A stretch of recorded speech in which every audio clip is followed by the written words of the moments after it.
శ్రీదేవి భూదేవి సమేత శ్రీ ప్రసన్న వెంకటేశ్వర స్వామియే నమః. అప్పలాయగుంటలో కొలువుదీరి ఉన్నటువంటి శ్రీదేవి భూదేవి సమేత శ్రీ ప్రసన్న వెంకటేశ్వర స్వామి వారి బ్రహ్మోత్సవాలు జూన్ నెల 7వ తారీఖు నుంచి 15వ తారీఖు వరకు జరుగుతాయండి. ఈ సందర్భంగా ఈ ఆలయంకి సంబంధించిన విశేషాలు తెలుసుకుందామా?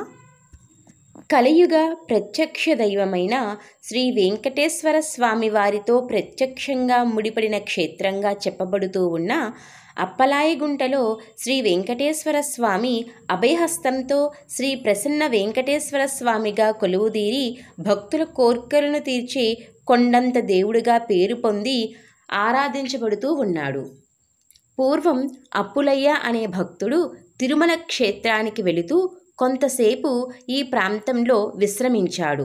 తిరిగి ప్రయాణమై వెళ్తూ తనతో పాటు తెచ్చుకున్న ధనసంచిని అక్కడే మర్చిపోయి బయలుదేరాడు. కొంత దూరం వెళ్ళిన అనంతరం గుర్తుకు వచ్చి భయాందోళనలకు గురై అప్పులయ్య తన ధనం లభిస్తే కరువుతో ఉన్న ఈ ప్రాంతంలో చెరువును త్రవ్విస్తానని వెంకటేశ్వర స్వామికి మొక్కుకున్నాడు. తిరిగి వెళ్ళి తాను విశ్రమించిన ప్రాంతానికి చేరుకోగా తన డబ్బు సంచి అక్కడే ఉండటంతో మొక్కు ప్రకారం ఈ ప్రాంతంలో ఒక చెరువును త్రవ్వించాడు. అప్పులయ్య తవ్వించిన చెరువు కనుక దానికి అప్పులయ్య కుంట, అప్పులయ్య గుంట అనే పేర్లు ఏర్పడి ఈ క్షేత్రానికి కూడా అదే పేరు వచ్చింది. కాలక్రమంలో ప్రజల వాడుకలో ఈ పేర్లు మార్పు చెంది అప్పలాయగుంట అయినట్లు ఒక ఐతిహ్యం. దీనికి తోడు పూర్వం ఈ ప్రాంతంలో కరువు ఏర్పడి తాగేందుకు నీరు కూడా లేని పరిస్థితి. దీనితో చెరువును తవ్వించాలని మొదలుపెట్టారు. చెరువును తవ్వే పనివారికి ఏ రోజుకు ఆ రోజు అప్పు లేకుండా కూలీ చెల్లించేవారు. అంటే అప్పు లేకుండా చెరువును తవ్వించడం వల్ల ఆ చెరువుకు అప్పలాయకుంట అనే పేరు ఏర్పడి ఈ ప్రాంతం కూడా అదే పేరుతో పిలువబడింది. చివరకు అది అప్పలాయగుంటగా మారినట్లు ఇంకొక ఐతిహ్యం. అప్పలాయగుంటలో శ్రీ వెంకటేశ్వర స్వామి వారు కొలువుదీరడం వెనుక ఆసక్తికరమైన స్థల పురాణ గాథ ప్రచారంలో ఉంది. అప్పలాయగుంట సమీపంలో ఉన్న కొండలకు యోగుల కొండ అని పేరు. పూర్వం ఈ కొండలో ఉన్న గుహలలో అనేక మంది మహర్షులు తపస్సు చేసినట్లు కథనం. అటువంటి కొండపైకి సిద్ధులయ్య అనే సాధువు చేరాడు. వివిధ ప్రాంతాలలో పర్యటిస్తూ చివరకు ఇక్కడకు చేరి తన తపస్సుకు అనువైన ప్రాంతంగా గుర్తించి శ్రీ వెంకటేశ్వర స్వామిని పూజిస్తూ తపస్సు చేయడం ప్రారంభించాడు. అతని తపస్సుకు మెచ్చి శ్రీ వెంకటేశ్వర స్వామి ప్రత్యక్షమై అభయమిస్తూ ఏదైనా వరం కోరుకోమన్నాడు. అందుకు స్వామి, మీ దర్శనంతో నా జన్మ ధన్యమయ్యింది. ఈనాడు అభయహస్తంతో నాకు దర్శనమిచ్చిన ప్రాంతంలో మీరు కొలువుదీరి ఈ ప్రాంతవాసులను రక్షిస్తూ ఉండండి అని సిద్ధులయ్య వరం కోరాడు. శ్రీ వెంకటేశ్వరుడు వరం ప్రసాదించాడు. వరం ప్రకారం అప్పలాయగుంటలో శ్రీ వెంకటేశ్వర స్వామి అభయహస్తంతో కొలువుదీరినట్లు స్థల పురాణం తెలుపుతోంది. అప్పలాయగుంటలో శ్రీ ప్రసన్న వెంకటేశ్వర స్వామి వారి ఆలయం తూర్పు అభిముఖంగా ఉంది.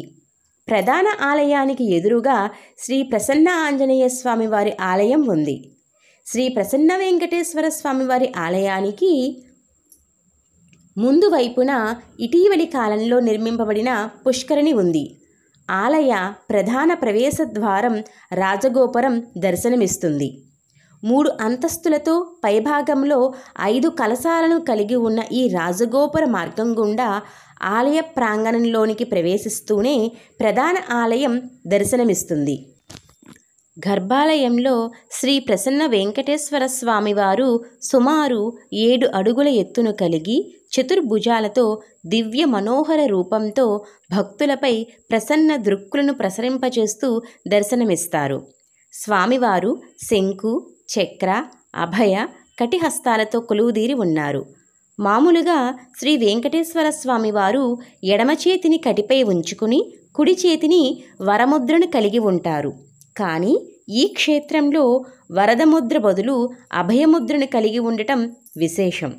స్వామివారు అభయహస్తంతో ఉండటం వల్ల భక్తులకు అభయమిచ్చి వారి కోరికలను, కష్టాలను, బాధలను తొలగిస్తారని భక్తుల విశ్వాసం.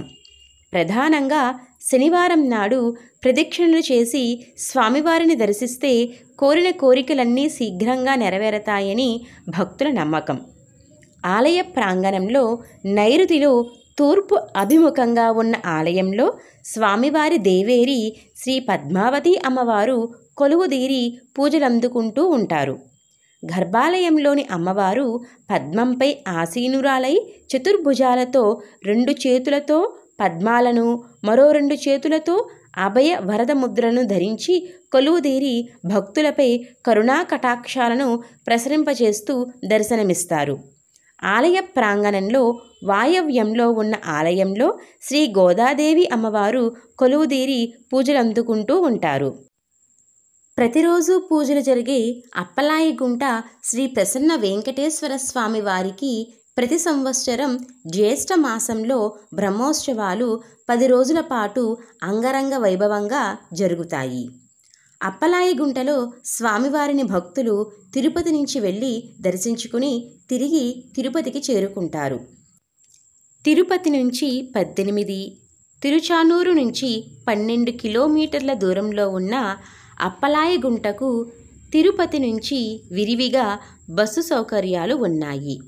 తిరుపతి శ్రీనివాసం, విష్ణు నివాసం నుంచి తిరుమల తిరుపతి దేవస్థానాలు, పర్యాటక శాఖ వారు నడిపే ప్యాకేజీ టూర్లలో కూడా వెళ్ళి ఈ క్షేత్రాన్ని దర్శించుకోవచ్చు.